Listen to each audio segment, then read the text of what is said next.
Hello and welcome to R&R's Ask the Expert. I'm Kayla McGowan, Editor-in-Chief, and today, boy, do I have something in store for y'all. We have the leadership from RIA jumping on to talk about not only their new leadership, but discussing some key points and initiatives that RIA is working on and how they're going to help move the industry forward. A couple of my special guests are Jeff Moore, RIA's president, Justin Woodard, RIA's president-elect, Mark Davis, RIA's Vice President, David Ness, Secretary for the RIA, and Mark Springer, Restoration Advocate and Carrier Relations for the RIA. Welcome, gentlemen, to Ask the Expert. Thank you. Great to be here. Having us, Kayla. Thank you, Kayla. Yes, thank you guys for joining me. I know it was a very impromptu little powwow here for us, but let's jump right into the convention. Man, was that electric. I had a great time. I got to see a lot of you in passing, but let's just kind of start off. What was the feedback and what can we expect for maybe 2026 if you'd like to share? Go ahead on that, Jeff. Yeah, so first of all, it was a great event. We had more exhibitors, we had more attendees, we shattered basically every record out there. So for those of you that were there and participated, sponsors showed up, thank you so much for participating. Best event ever. And of course, next year is going to be better than this year. So always looking to raise the bar, looking to educate more and to bring more to the industry. So very exciting coming off of 2 weeks ago. Yes, and I know there was a ton of feedback. I was an attendee, so I want to thank you guys for your hospitality and all of the sessions that you guys had. It was great. And the awards, the roast of Pete Consigli. I mean, how do you top all of that? I can't wait to see what 2026 has in store. So I know we've received some feedback, and I wanted to kind of toss this up to maybe Justin or one of the marks on here to kind of talk about that. Yeah, you know what? I think the thing that stands out in my mind from the week was the industry party that we had hosted by Sunbelt. We were out on the lawn. It was a beautiful night. We had great food, and there was just an energy across the entire lawn. And as I walked around and talked with folks, the overwhelming feedback was positive. But the thing that I noticed the most was that there were quite a few first-time attendees, and there were also quite a few people that were connecting with people that they hadn't connected with before. And speaking for myself, like one of the most important things that has been kind of integral to my development over the years in the industry and with my business is connecting with people that are in the same situation with me. And that might be a business owner or might be doing restoration for the first time.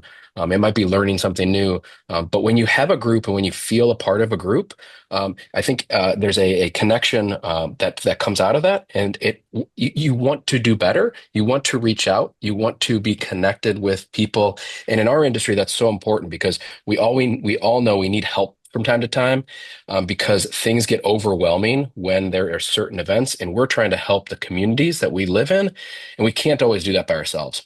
And so I saw connections being made between restorers that will allow more people in more communities to be cared for and get their homes and their lives back together. But then also folks in our industry, restorers, just like the folks on the call and all those listening, they had more connections to make them feel more a part of something bigger than themselves. And that's what I thought was, my biggest takeaway from the event. Well said. I don't know if anybody can follow up with that between you and Yeah. Jeff. Geez.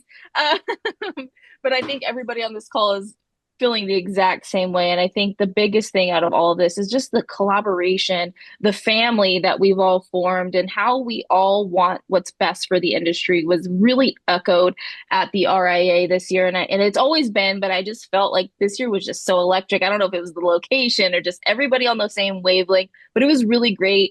And I can't wait to see 2026. I believe we're in Savannah. Is that right? Yeah. Savannah, Georgia. Man, I mean, I can't imagine, another great location. How are you guys going to top that in 27? But I know you will, to no surprise. Is there any other feedback on the convention you guys would like to share? I'll add one thing, Kayla. Just underscore, I think, what Jeff and Justin said, and that is, how do we keep making these events better? Well, they get better based on the feedback that we receive from stores, and this year's no exception. We have Slido throughout the whole convention that folks can use to provide feedback, and we read every single comment. I mean, that is why it gets better every year. And a few years ago, we found that the town hall was it was the very last thing on the convention. And by the time we got to the town hall, no one was there, and they didn't know, they never heard about what's happening at RIA. So we moved it actually the first year after COVID, 2021 in Orlando. We moved it to the very front end.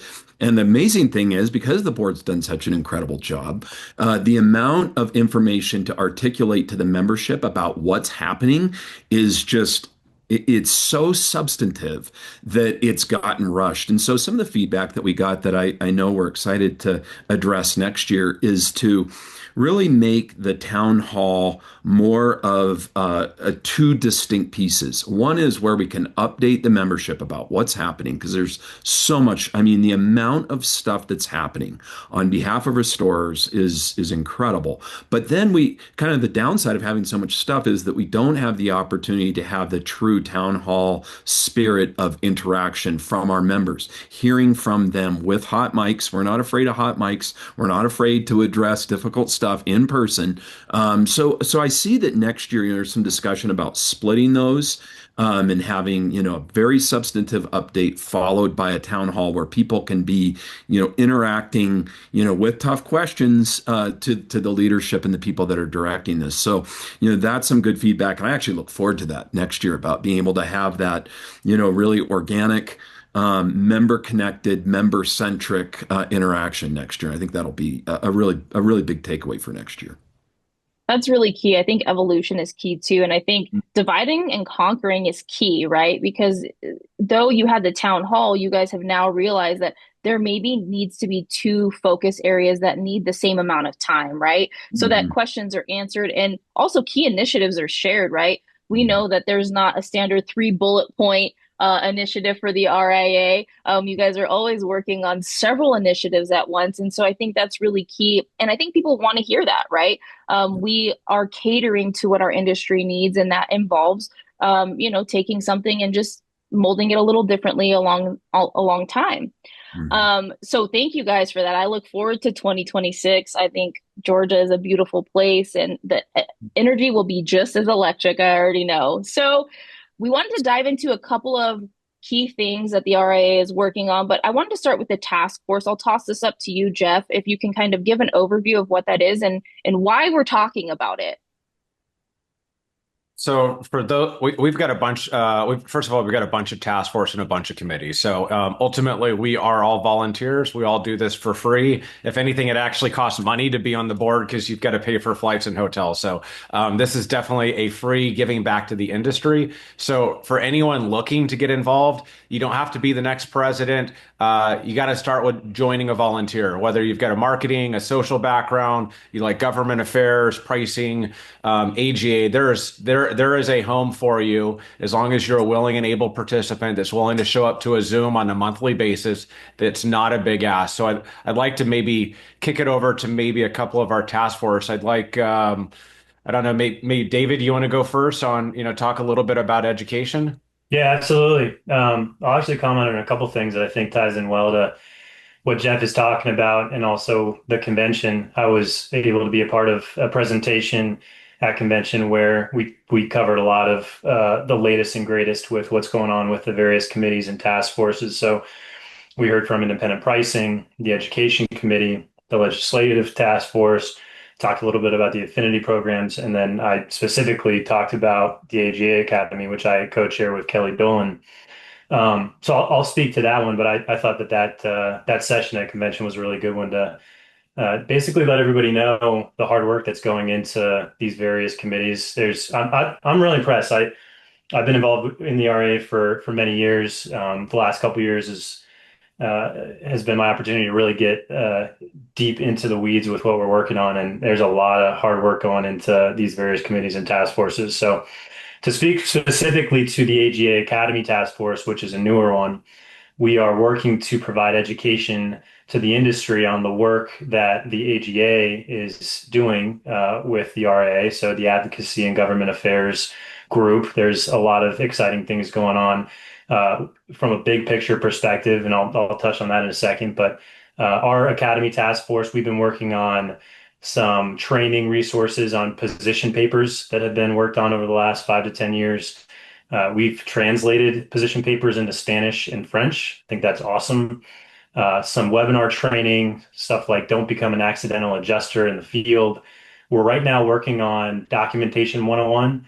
We were talking about how if you don't document it, it didn't happen. So that's some training we're working on with the AGA Academy. And then just big picture, just to speak to one thing I'm really excited about with the AGA is we have already been working hard with that group, and they are looking to elevate and increase the amount of state legislation that they're looking at to defend contractors' rights and the contractors' perspective. There's a lot of legislation to look at and to review, and so I'm really proud of the work the AGA is doing and happy to be a part of it. Awesome. I know, Jeff, you mentioned a couple of different task forces. If you'd like to jump into another one and kind of toss it up to maybe Yes. Mark, go ahead. Yeah, I'd like to toss it over to Justin to talk about AGA next. Yeah, I think the other part of the AGA that I think is having the biggest impact on restorers across the country right now is the legislative committee. And this group has been working very, very diligently to spin up something that I don't believe our industry has ever had before. And that is a group of people that is watching every single state across the entire country for bills that are being brought to state floors in the houses and senates all across the country to see if any of those are impacting restorers. And over the last 6 months, we have invested time and financial resources to identify these bills and actually work with folks in local areas to make changes. And without going into detail about all of them, the broad way I would describe it is this. Across the country, there are bills that are coming to the floor that are working towards consumer protections having to do with when contractors get involved. And we all know that sometimes there are contractors out there that are not doing what they're supposed to do. And those individual experiences can be brought up into state legislatures, and any one senator or House representative around the country can actually bring forth a bill based on that one consumer's experience that could impact the entire industry.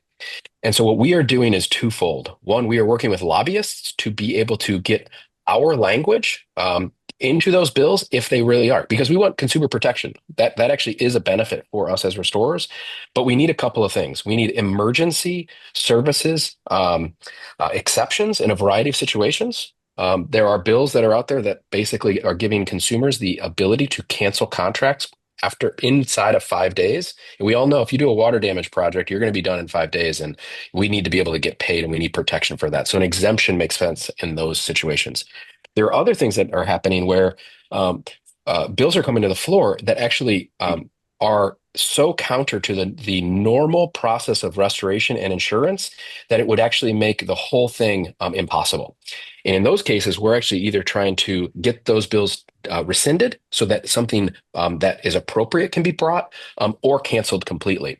And the way that we're doing that is twofold. One, we are getting financial donations from folks in those states that are helping us hire lobbyists to do that.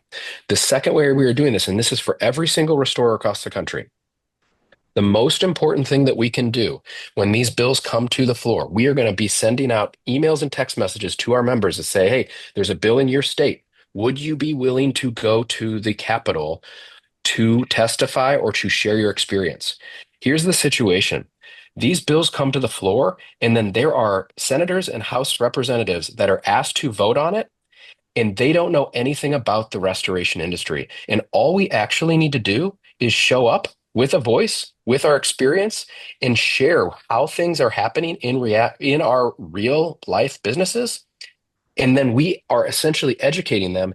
And every time we have done that, we've done that in Connecticut, in New Jersey, in Georgia, in Texas. Every time we've done that, they say, "Oh man, that sounds very, very reasonable. What you are asking for is very, very reasonable. Let's work together to get the language of this bill appropriate so that you all can do your jobs and help people in your communities." And so that's what I would ask. Be on the lookout when we are asking for folks, if it's your state or neighboring state or anything close, if we're asking for help, what we are asking is just to share your experience and to talk with the folks around the country that are actually voting on these things. And that goes a long way because very often no one is showing up. And so then they remain uneducated and they vote in some way that is not appropriate because they don't actually have our experiences.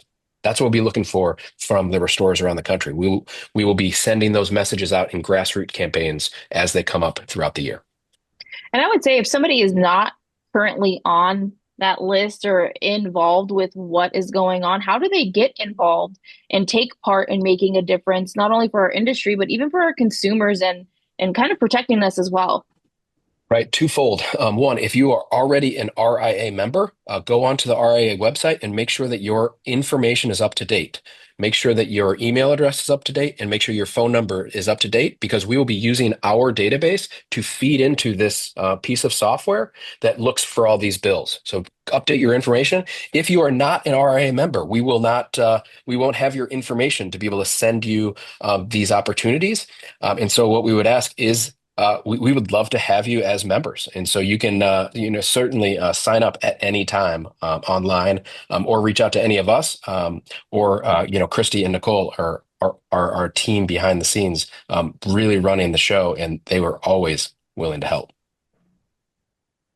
Awesome. That was a lot. I think everybody may not, understand the whole reach of all of this, but I think you gave a really great summary of what's going on and how people can get involved. And, everybody makes a difference. Every single person who is taking part makes a difference. And we as an industry have to go and march and talk for ourselves because if we don't do it, nobody else is going to do it for us, right? And Oh, people true. don't know what they don't know. And who better than having our industry professionals, talk about why it's so important that these changes are made, or maybe just even an understanding, right? Because we know it doesn't happen overnight, but as long as we're uniting and showing, we care about what's being put in place and this is how we can help, right? It's a team effort for every single party involved. So thank you for giving that quick summary there, Justin. I really appreciate it. Does anybody else have anything on the AGA legislation or education committee before we move on?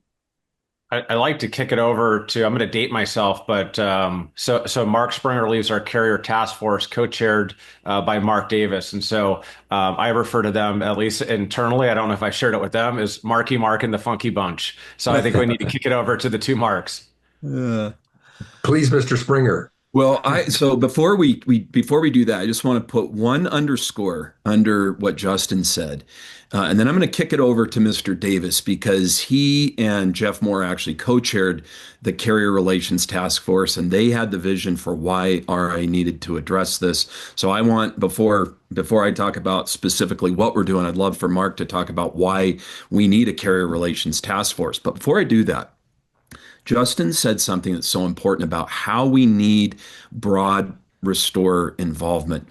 RIA has grown a ton. I mean, it's almost tripled in membership since right before COVID. I think we're up to close to 2,000 members now, so it's almost tripled. But that represents a fraction of what the total restoration community is. And we have one of the things that we did in just the last few years was to make RIA membership accessible to everyone. It used to be like this big cost. It was like $1,000 to be an RIA member. We slashed it. It's like $299, $25 a month. You can be on a subscription sort of basis for it, like Netflix. I mean, it costs barely more than Netflix, but Netflix just wastes your time. RIA helps preserve your business. So there's no excuse why every single restorer should not be a member of RIA. And without that membership, we don't again have the ability to connect these restorers who may have things like Justin said, legislation in your backyard that is going to affect you and impair your ability to do business if we don't know who you are. So I'm kicking over now to Mark Davis, but before I do that, just again, restorers, we need you under our tent. We need everyone in this tent together so that as one industry, we can truly preserve and sustain our future. So with that being said, that little rah-rah speech, I'm kicking back to Mark Davis. And then Mark, you can kick it back to me to talk about specifically what you're doing, what we're doing after you talk about why carrier relations are needed. Great. Thanks, Mark. So one thing that's interesting about all the work that we are doing at the RIA, it benefits all restorers, whether you're a member or not. It's just so that's lifting. We truly are advocating and lifting up for the entire industry. As Jeff Morris pointed out on many occasions, and Mark just mentioned, not just making it affordable, but with all of the affinity programs we have, it actually makes no sense for you, as a restorer, to not become a member, because once you go through those affinity benefits, is that it actually can save you money. But even though you're benefiting it, as all restorers are, that's indirect benefit. As a member, you then become aware of what we're doing. And like Justin pointed out, even legislatively in your backyard, we're helping restorers in these states that don't even know we're helping them. Okay, but being aware and involved as a business owner, that's critically important. And most of our members are independents. And it's important for people to know we are comprised of a lot of different types of businesses, but the small independent is the majority of our membership. But isn't it interesting? Think about it. Even the largest restoration company in the US, ServPro, they're not just members, they're active members. They're engaged, they're on committees, they were just on the board. So if you think about an organization that big that has all the resources of themselves, and yet they still see value in aggregating all resources together, because one thing that is for sure, to do it as an independent is difficult, or to even advocate for yourself as a large ServPro, and I'm using it as an example because they're the largest. The strength that we all have together as restorers, and specifically on the Carrier Relations Task Force. Now let's talk about that. Of course, we're all aware, painfully, of increased cycle times. The DSO, the payment terms seem to be stretching out, and yet when you talk to insurance companies, there's a little bit of this, a little bit of that. It's kind of the unknown. Everybody wants these invoices paid quicker. Okay, that is something that we're finding out. But how could a restorer, even of a particular size, it's very few of us that have that much direct contact with carriers, and especially when there's TPAs involved, and then even with post-COVID, with not as much travel. So what we did was we saw this need as the industry advocate to work together on a carrier relations task force, and not to ask for faster pay cycles and that sort of thing. Is that what do carriers care about? They want good restorers. They want to know there's good training. They want to know they're ethical restorers and that sort of thing. And so one of the things we're doing is leading with a deep dive into what does it mean to be an actual ethical restorer? What does that mean? And define it. We've defined it before, and it was, before many of us were involved. And so that's part of what Mark Springer is doing. And so even though Jeff and I are co-chairs, honestly, the majority of the heavy lifting is being done by Mark Springer. We're really fortunate to have him in this role. I just want to share with you big picture. Big picture is so that the industry can have a unified voice in talking with more and more carriers and engaging them, because carriers will have specific engagement with various restoration companies, but we need to share that knowledge with the overall industry and be together as an organization, as an industry, to properly advocate for those things that impact all of us. And yet, not to go with our wish list, we're going to go with our 2 ears and 1 mouth and use them proportionally, meaning Mark is coordinating this, and a lot of us are helping with bringing specific carrier relationships to the table. But we're going to ask those carriers, what would you like to see? How would you like to see? We're going to let those carriers speak and drive some of this agenda of the things they would like to see from restorers. And again, another benefit to membership. When you're aware and involved in the RIA, and this task force is doing its job, just like legislative parallel pathing, there are going to be significant benefits for restorers. Okay, to be in the know, to be aware of what we're doing at the Carrier Relations Task Force. Like I said before, they'll benefit anyway just by being the uplift of being in the industry. But I want to turn it over for more detailed work with Mark Springer because he's in the weeds, and Jeff and I are so, as co-chairs, it's really more ceremonious. Is that we've got the heavy lifting done by probably the most qualified person on the planet to do it in Mark Springer. Thank you. Well, Mark, I appreciate that. But what I think is really critical for everyone to understand with this issue is that we recognize within RIA's membership, there is a very broad, Mark just illustrated it, but there's a very broad approach to how folks interface with insurance companies. Some are independent companies that go direct to the consumer.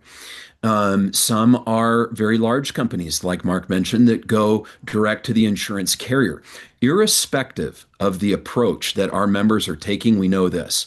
If there is a breakdown in communication, if we have a complete lapse of trust, we will not be able to achieve what all of us need to be able to achieve, which is to have a good interface together as the person paying for the claim and the person doing the work on the claim for the benefit of our mutual customer, their policyholder, our customer that we contract with.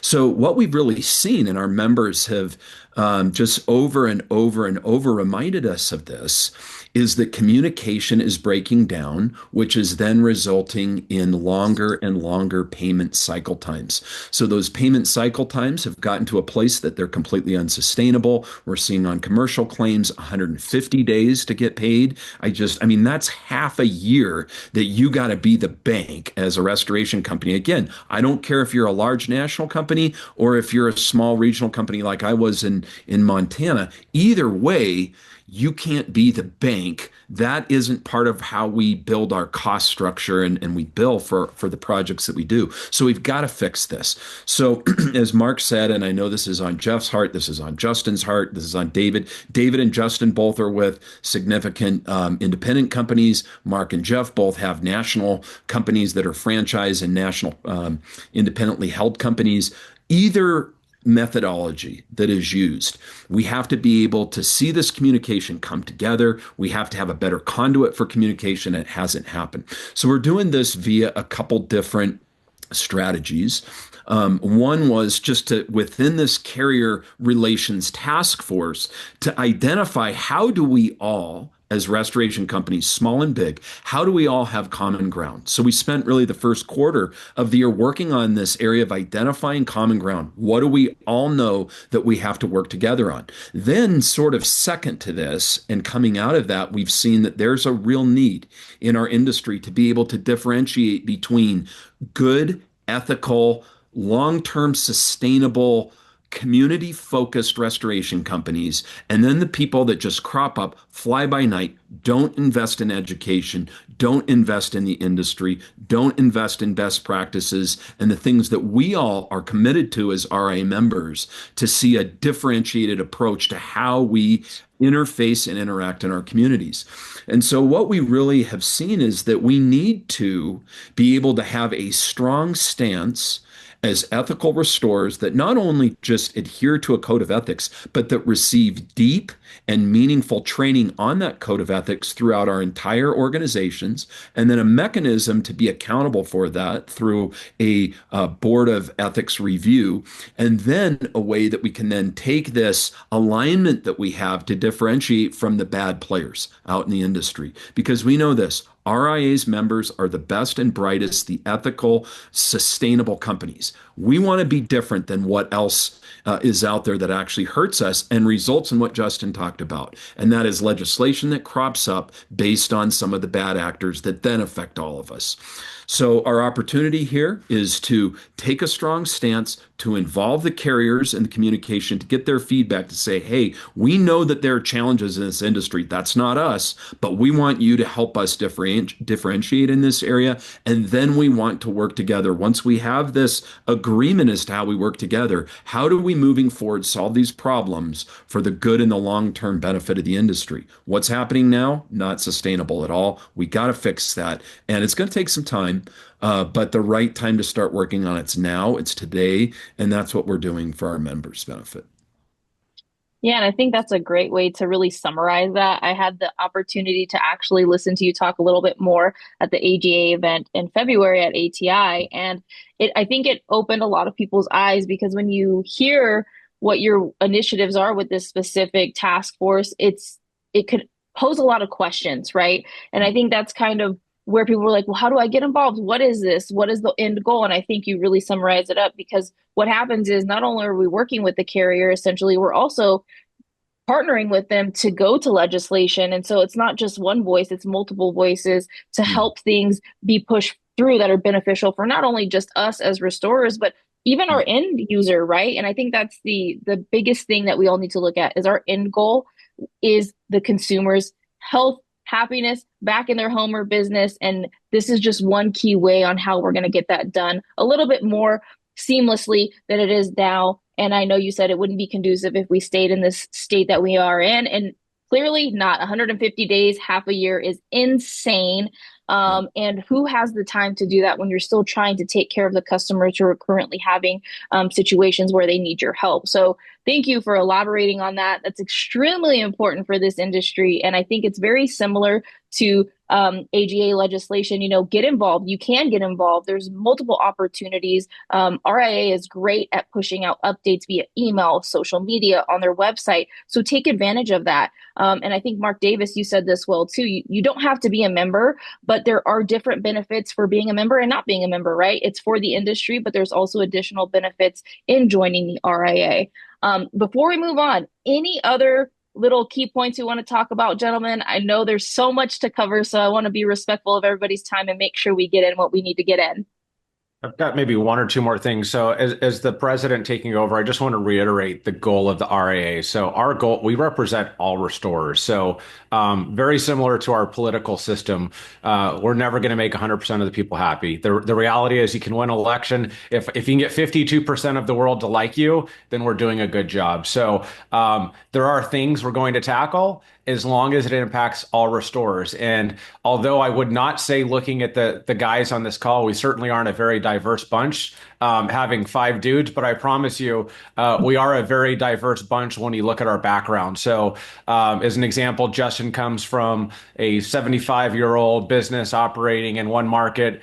David Ness, and Justin doesn't do any TPA work. David Ness is a multi-location, national, heavy TPA business. I would say ATI is kind of a blend of everything. Mark Springer didn't do any TPA business when he sold his business. And Mark Davis has 2 businesses. So he's got a franchise that's, doing probably more in alignment with what a typical restorer is, doing $1 million to, $1.5 million in annual revenue. And he's got a national large loss only. So there is no one on this call that is pushing an agenda that's pro TPA, anti TPA, pro carrier, anti carrier. We are out there representing all restorers. And to the extent we can take on something that's going to impact all restorers, those are the things we're going to do. And so I don't care if you're part of Restoration Rebels. I don't care if you don't like anything they're doing. If it's impacting all of us, those are the things that we really want to impact.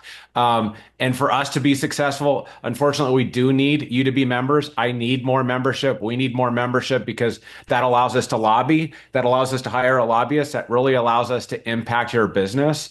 So I do encourage everyone to join. For those of you that want to be in leadership position, I promise you we've got a much more diverse board than the 5 dudes that are on this call. And we are going to be making an impact, but we need, I know, the way I talk just kills Mark, but that's just how I am. No, Just no, call it how kill it me at is. all. I love it. Yes. I'm glad that you're mentioned. I mean, we've got some super talented ladies We on do. the board for sure. We've got some of the most powerful women in the restoration industry. A couple of them, this was literally booked, I think, yesterday or the day before. So on short notice, you got 5 white dudes. So that's totally fine. But Yeah. we will continue to grow, and we do need future leaders. We are out there to make an impact, and we are going to take on the most challenging, controversial things as long as they impact all restorers' businesses.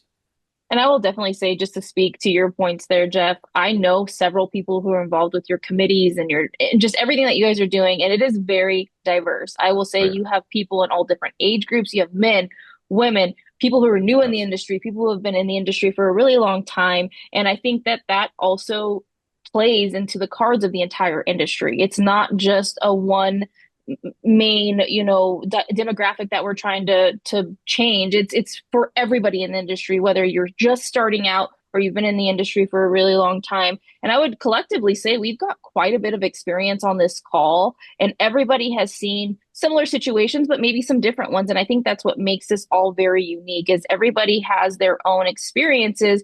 And if you don't really know how big the RIA is as far as committees and things like that, maybe you should do a little bit of a deep dive because I know people who have been in the industry for a really long time or people who are just starting out. I mean, you guys have some real trailblazers. So I implore everybody that's watching this to do a little bit of research, right? And I think you said this too.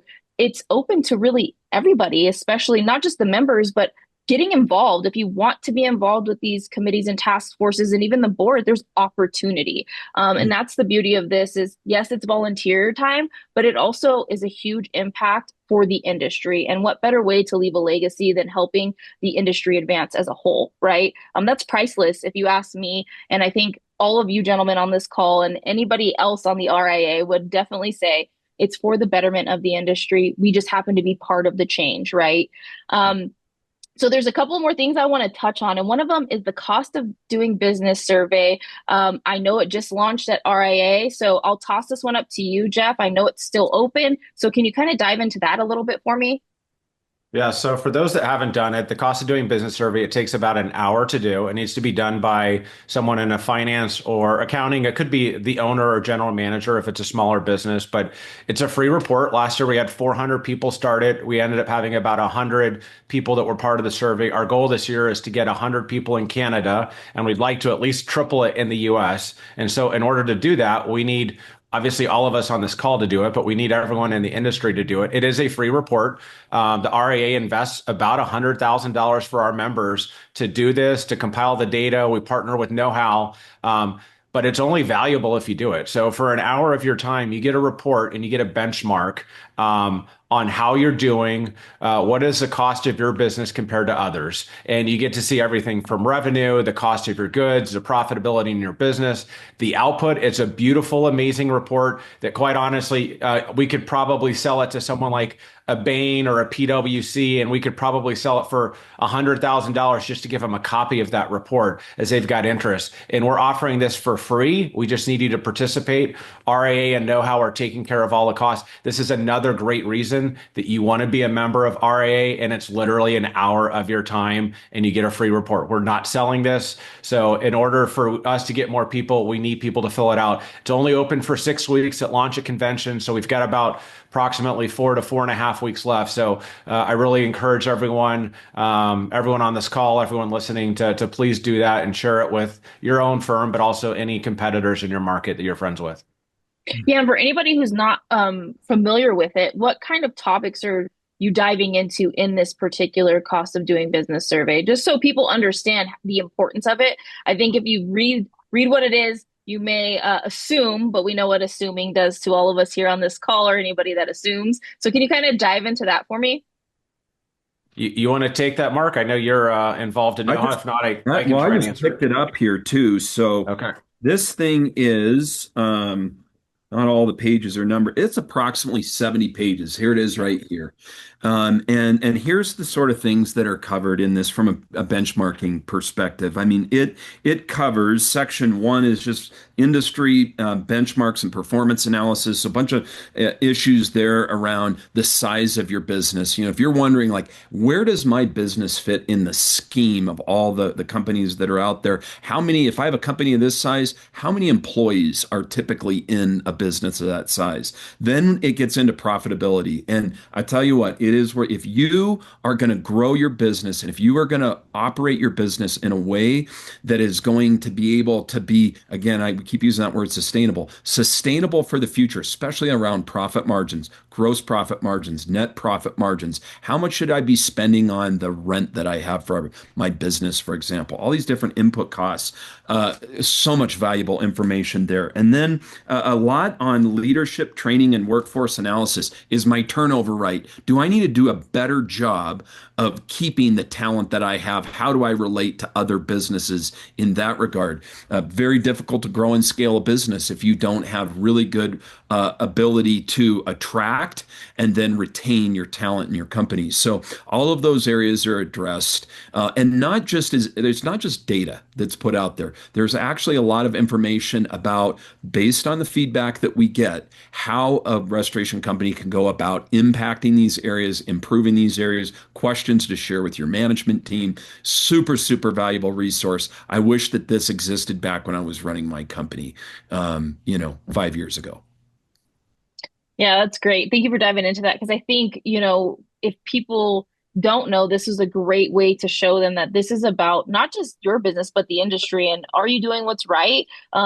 What other pain points are other people seeing? I think it just helps. And I know that this is going to be something that is for the future. I see it years in advance here, and it'll only get better. And the more of you that take part in this, the better pulse we get on the industry because really nobody likes to talk about their pain points out loud, right?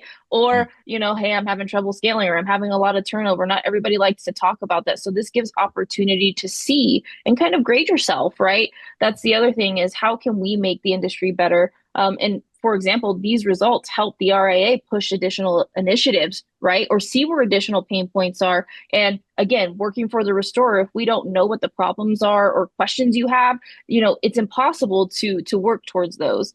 I know we've covered a ton in this 45 minutes that we've had, but there's just one question I have left for all of you on this call, and it's what can we see from the RIA or what is on the horizon for 25 and 26 and even beyond? Jeff? I think the biggest thing is really just bridging the communication gap. So I think first and foremost, we have to communicate better. It's one of the reasons I wanted to jump on this call right away with Kayla. We do some incredible things. It's funny, I met last week with one of the largest restoration companies in the world. Came to convention, didn't participate, met with them after, and really had no idea what we were doing and was super impressed with the things we're doing. So we have to do a better job of bragging about all the wins that we have. That includes doing podcasts and the leadership team that we have here at the RIA. So I think that's first and foremost because it's great to do good things, but if no one knows about it, they're not so great. And so we need to tell our membership and the non-members the great things that we're doing. But I think ultimately we've got to clear the communication gap. And I think that's what Mark is doing with Carrier Task Force. We had our first carrier speak at our convention, and it's only going to be upwards from here. We're hoping to have a meeting with a bunch of carriers potentially as early as the end of this year. And we are going to improve the communication, the fighting between the carriers and the contractors. And that is not going to be overnight. I know anyone listening to this is expecting us to make improvements in their business tomorrow. These things may take forever, but eventually we want to be the voice of reason for carriers. If someone wants to institute a change, whether a TPA or a program with a carrier, I want them to come to the RIA to say, hey, we want to do X. How will that be perceived in the restoration industry? And is that something that's acceptable for you all as restorers? And I think that's ultimately the road that we're trying to pave. And so I think great things ahead. Savannah's going to be awesome. And then the year after that's going to be even better because it's in my hometown here in Phoenix. So real excited for 2027. Bringing it back to the desert. I cannot wait. Yes. Thank you so much for doing that, by the way. Yes. Us West Coasters have a heck of a time Yes. getting out east. But I would like to say, just to echo, good things take time, right? And if we're going to take advantage of utilizing this task force to bridge that gap, it's going to take time. There's a lot of moving parts. And quite frankly, everybody needs to come to some type of agreement, which means there are give and take situations. But not only that, I think one key thing that I really like about the carrier advocate, task force and initiative is that it's going to evolve over time. We're taking feedback from contractors. We're taking the feedback from the carriers, from the consumers. And so it's not a one-sided approach. And that's why it's going to take a ton of time. This is a very heavy lift. Kudos to Jeff and Mark Davis for co-chairing this, and Mark Springer, boots on the ground, and everybody who's taking part in the grassroots portion of all of this, because it also goes hand in hand with legislation. Anybody else want to add about what's on the horizon? I'm so excited to probably get you guys on here again. It's not the last of you guys or the last of me. I look forward to continuing this conversation in the future as well. Kayla, thanks a lot for having us. So I think the thing that I would put out there to kind of close with from my perspective is I think the vision that I have for the future is when we have the communication that Jeff is talking about. I believe what we're going to see is the unification of the industry among a handful of different restoration perspectives. We all know that there are very, very large companies that have a perspective on how they go to help out the customers. We also know that there are owner operators that are running a company on their own with a handful of other people. We all know that there are companies that have bridged the gap from owner operator, and now they have a team of people, and they're working to get to $1 million of revenue for the first time, or maybe they're trying to bust through that $5 million that threshold. And then we also know that there are companies that have been in the industry for a long time, and they may have a couple hundred employees, but they're not a big national player. They're still serving their local market. And I believe these four different perspectives are being heard for the first time all in one place, and they're all learning from each other. Mark Davis is learning from the owner operators that are out there that are in his franchises, and he is changing the way he does business for their needs so that we can serve the customer better. I am hearing from folks like David Ness, who are larger than we are in a more regional perspective, and learning how my team might be able to grow to help more people. And the owner operators, I talked to them at RIA, and they are seeing folks that have been there and done that are open to sharing and teaching and helping them elevate their business. And as we all come together and share our perspectives, I believe we will speak with a unified voice to connect with carriers so that we can serve our mutual constituents and stakeholders better. And then we will be able to all exist in a better fashion in the future. And I think the future is bright for restorers and for the entire United States and all the people that need our help on a day-to-day basis because of what the RIA is doing and the willingness and humility that everybody's coming to the table to listen and then make modifications to do better. Again, well said. How does one follow up with that? Jeez, Yeah, it's pretty Justin, tough. preach. No need to. You said it well, Mark Davis there. No need to. He said it all. We were all thinking it. So before we hop off, I just want to thank all of you and the entire organization of RIA and all of the volunteers who are hard at work for us as an industry. What you guys are doing, again, priceless, oftentimes thankless, but I just want to take a moment to thank you all for all of your hard work and everybody at the RIA and our industry as a whole, right? We all work towards the greater good and the industry. Before we hop off, as always, everybody take care and stay safe until we see you on the next episode of Ask the Expert.